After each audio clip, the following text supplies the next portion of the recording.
নমস্কার প্রিয় বন্ধুরা, লাকি ব্লগ রেসিপিতে সবাইকে স্বাগত জানাই। সবাই কেমন আছো? আশা করি ভালো আছো। তো আজকে দুপুরে মেনু কি তোমাদের সাথে শেয়ার করব। আজকে রান্না করব হলো, দেখেছো তোমরা, তোমাদেরকে দেখিয়েছি লাউটা।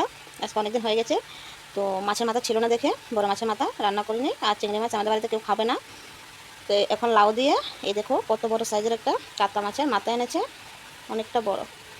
দেখো এই কাতলা মাছের মাথা দিয়ে আজকে লাউ দিয়ে রান্না করব। পুরো ভিডিওতে দেখবে, স্কিপ না করে।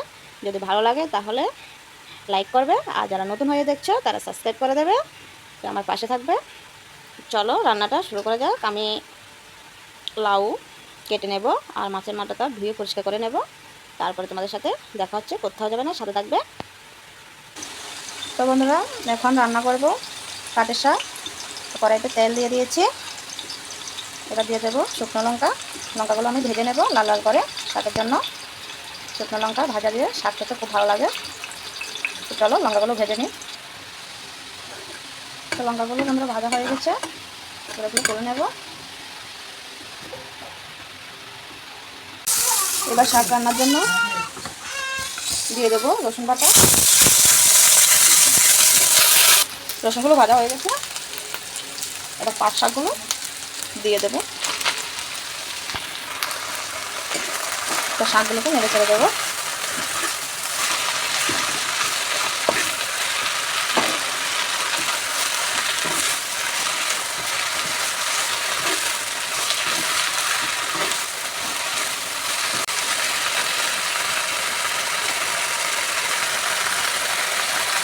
দিয়ে দেবো নুন,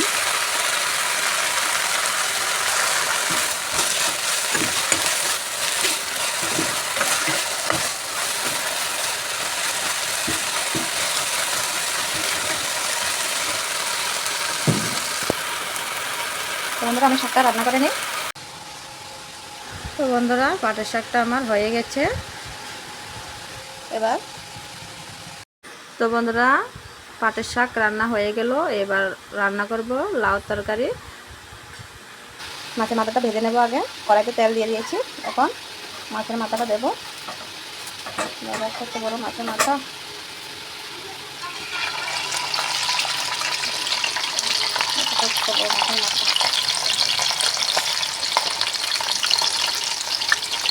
মাছের মাথাটা ভেজে নিই, তারপরে তরকারিটা রান্না হবে। তো দেখো বন্ধুরা, মাছের মাথাটা এত বড়, কড়াইতে নাড়াচাড়া করতে খুব কষ্ট হচ্ছে। তো দেখো এখন ভেঙে দিয়েছি মাথাটাকে, ভেঙে ভালো করে ভেজে নিচ্ছি।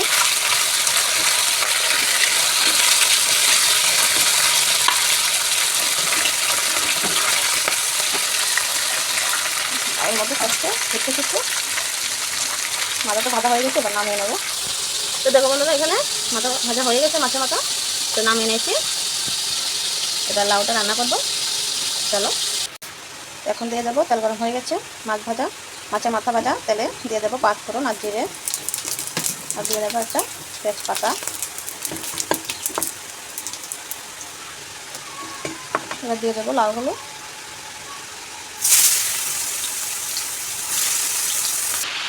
তো দেখো বন্ধুরা, লাউগুলো দিয়ে দিলাম, আস্তে আস্তে করে নেড়ে চেড়ে নেবো। অনেকগুলো লাউ হয়েছে।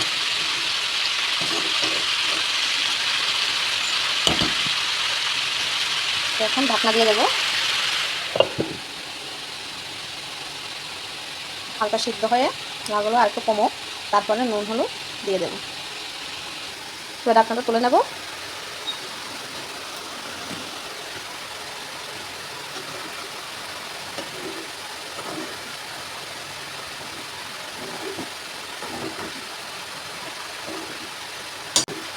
এখানে নুন দিই, নুন দিলে একটু জল বের হবে আরও।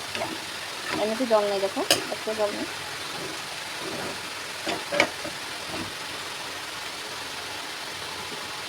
দিয়ে দেবো হলুদ গুঁড়ো,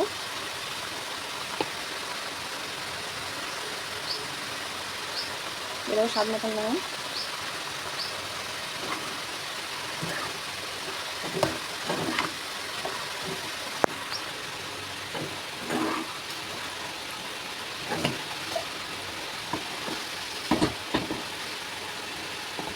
হলুদ নুন দিয়ে নেড়ে চেড়ে নিয়েছি। দেখো অনেকটা কমে গেছে, আর জলও ছেড়ে দিয়েছে। নুন দেওয়া, তারপরে দিয়ে দেবো রাঁধুনি বাটা আর সামান্য জিরে বাটা।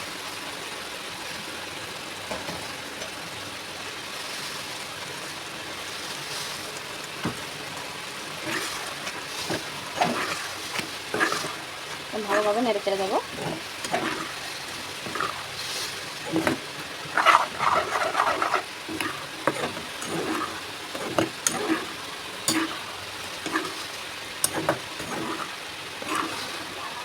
রাঁধুনি বেটে দিলে লাউতে খুব ভালো লাগে খেতেও, আর খুব সুন্দর একটা ফ্লেভার আসে।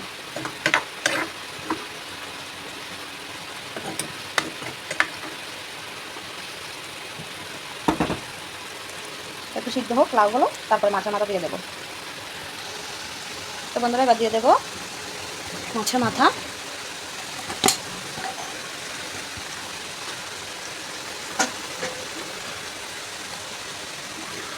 মাছের মাথা দিয়ে দিয়েছি, এবার নেড়ে ছেড়ে দেবো।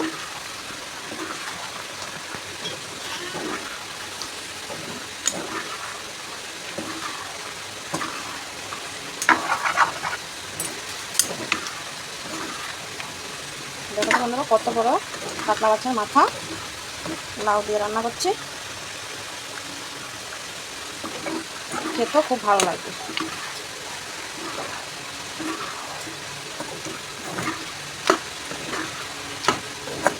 বন্ধুরা অনেকে তো চিনি অ্যাড করে, আমি কোনো চিনি দেবো না, আমি এইভাবে রান্না করব। চিনি দেওয়ার কোনো দরকার নেই আমার, একদম খুব কম মশলা, সামান্য রাঁধুনি বাটা আর সামান্য জিরে বাটা দিয়েছি।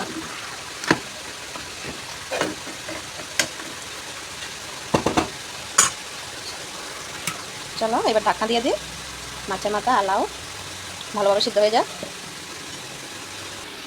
তো দেখছি বন্ধুরা ঢাকনা তুলে হয়েছে কিনা।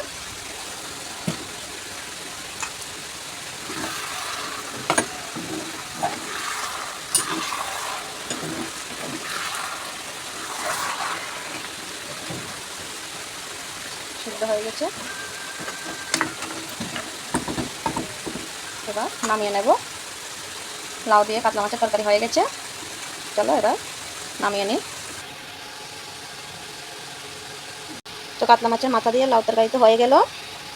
রান্নাটা কেমন হয়েছে অবশ্যই কমেন্টের মাধ্যমে জানাবে, আর যদি ভালো লাগে লাইক করবে, আর যারা নতুন হয়ে দেখছো তারা সাবস্ক্রাইব করে দেবে। তো এই হলো দুপুরে রান্না, খাবার দাবারে। সবাই ভালো থাকবে, সুস্থ থাকবে।